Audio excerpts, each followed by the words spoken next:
서해 바다 특히 백령도 주변에 막대한 양의 천연가스와 석유가 매장돼 있을 것으로 추산되면서 북한 중국 당국 심지어 미국에서도 심상치 않게 움직이고 있습니다. 앞서 2018년 미국은 백령도 북부 서해안만 북한 난로 소조선만 일대의 석유 개발을 미국 당국이 협력해 개발하기로 했으나 무산됐습니다.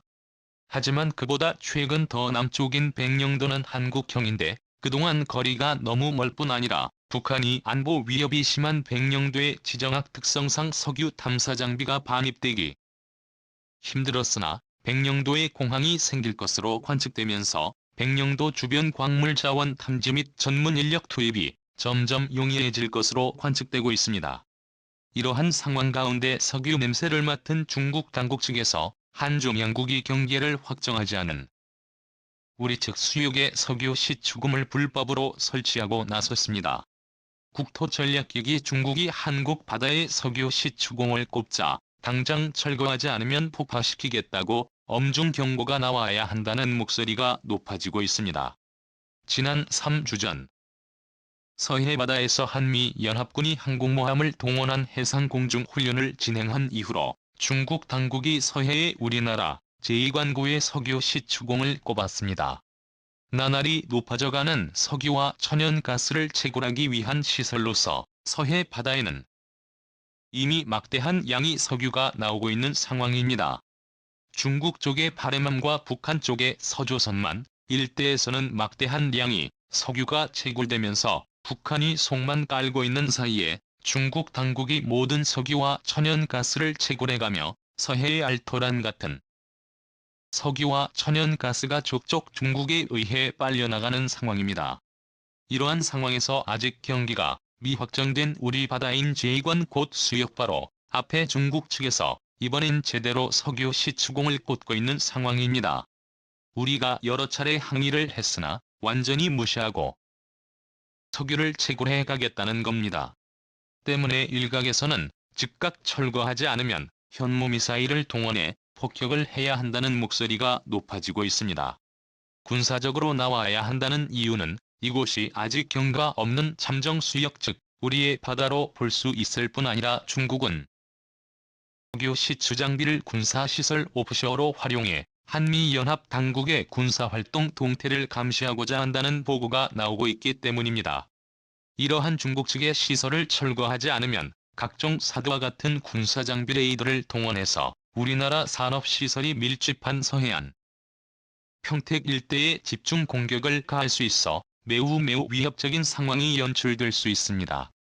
현재 중국 당국은 서해에 124도선을 수직으로 일방적으로 그어놓고 백령도 바로 앞바다까지 자국의 영해처럼 선을 그어버린 상황입니다. 한국이 훨씬 해안선이 복잡하고 힘이 더 많이 튀어나와 있는데 바다의 면적은 형편없이 적은 상황인데요. 중국이 인구가 훨씬 많은 이 124도 이후로는 한 채도 양보할 수 없다는 입장입니다.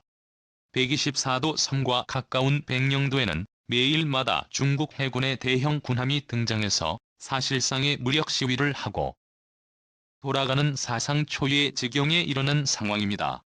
전문가들은 만약에 이번 석유 시추공 사태에서 한국이 한 발 물러나거나 고개를 숙이게 된다면 한국은 백령도 앞뿐 아니라 124도선의 일렬로 중국 당국의 해상 오프쇼 감시 장비가 설치될 수 있을 것을 경고하고 나섰습니다.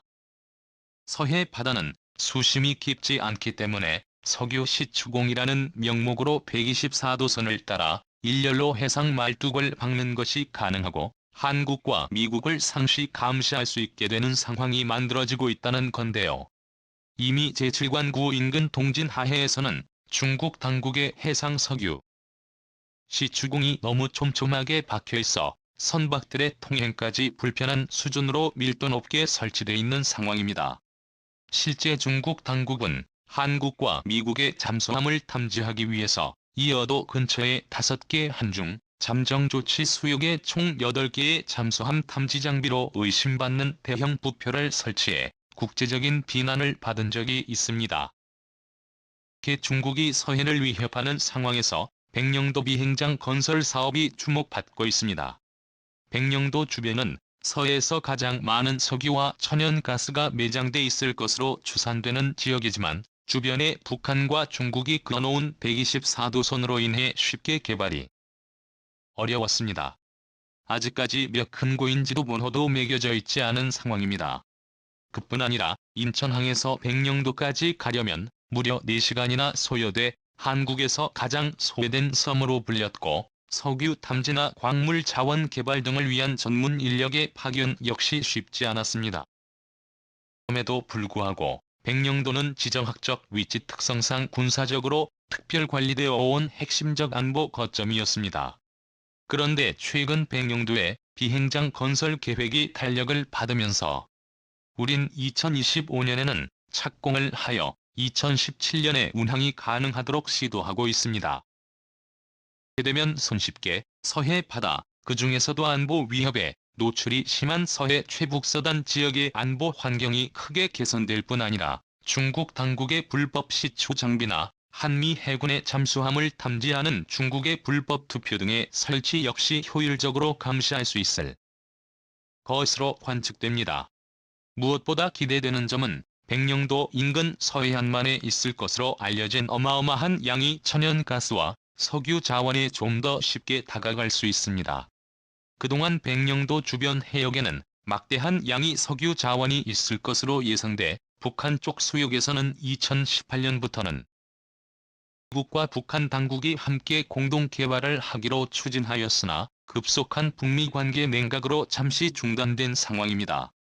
그러나 백령도는 엄연한 대한민국 관할의 영토이자 주변 수역은 엄연한 한국 관할의 영해로서 석유 자원을 개발하게 될 경우 온전히 한국의 자원이 될 수 있습니다. 특히 남북 접경의 NLL 지역 일대는 서해안만보다 더 많은 양의 천연가스 혹은 석유가 매장돼 있을 것이란 분석이 나오는 지역입니다.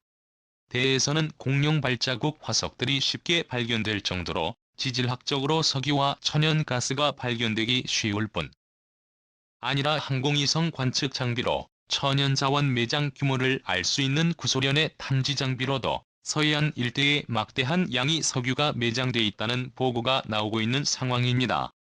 이러한 상황에서 갑자기 중국 측에서 아직 한중 간의 경계가 확정되지 않은 우리제의 광구 부근의 석유 시추공을 고보면서 서해안 일대에 엄청난 긴장감이 형성되고 있습니다. 이러한 상황에서 미국 측의 항공모함 전단들이 또다시 한반도 주변으로 집결하고 있습니다. 지난 3주 전 미 항공모함을 동원한 서해안에서의 한미연합훈련이 있은 이후 로널드 레이건 호를 비롯한 주요 항공모함들이 한반도 주변에 배치됐습니다. 자칫 중국이 서해안에서 한국을 위협할 경우 그대로 한미 상호방위 조약에 따라서 미국이 직접 중국군을 타격하기 위한 것입니다. 중국 측에서 최근 들어 우크라이나를 침공한 러시아와 밀착 행보를 이어가면서 막대한 자원을 매개로 러시아, 중국, 인도를 이어주는 새로운 경제권 벨트를 만들기 위한 작업에 진입했습니다. 중국은 인도와 앙숙 관계이지만 위안화를 중심으로 돌아가는 달러 패권에 도전하는 자원 경제 블록을 만들길 하고 있습니다. 중국 측은 이러한 미래에 앞서 1970년대 이후로 달러로만 결제를 해오던 사우디에도 접선 하여 위안화로 결제할 수 있도록 추진하는 상황입니다. 중동 국가들 인도, 러시아를 아우르는 위안화 블록 경제권을 만들려는 것입니다. 여기에 서해에서 만들어지는 천연가스까지 확보를 하게 된다면 중국은 미국이나 서방 진영에 필요 없는 독자적인 세계 경제 블록을 만들어 세계를 또 다른 냉전의 구도 안으로 밀어넣을 수 있다는 우려가 나오는 상황입니다.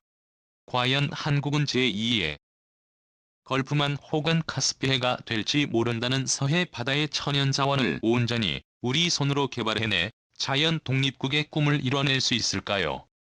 국토전략 전략이 오늘은 이것으로 마치겠습니다. 시청해주셔서 감사합니다.